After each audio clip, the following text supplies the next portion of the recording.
sa mag-asawa bago ka sumuko. Sawang-sawa na ako sa ugali mo. Palagi na lang tayo nag-aaway. Kung ang relasyon ay ganito, subukang tanungin ang sarili sa isa pang katanungan. Kapag sumuko ako at nakakilala ng panibago, pagdadaanan kaya namin to. Panigurado talagang pagdadaanan nyo, dahil wala namang relasyon perpekto.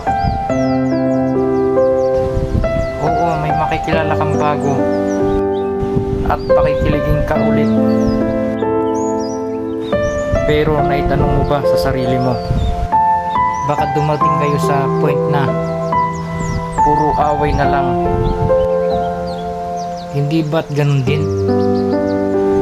So, susuko ka na naman ulit, tapos maghahanap ng iba. Imagine, palit ka ng palit ng partner, pero hindi ka nag-grow up dahil sa kahahanap mo ng perpektong relasyon. Lahat ng relasyon dumadaan sa tensyon. Hindi lahat masaya. Lahat nagkakaroon ng problema.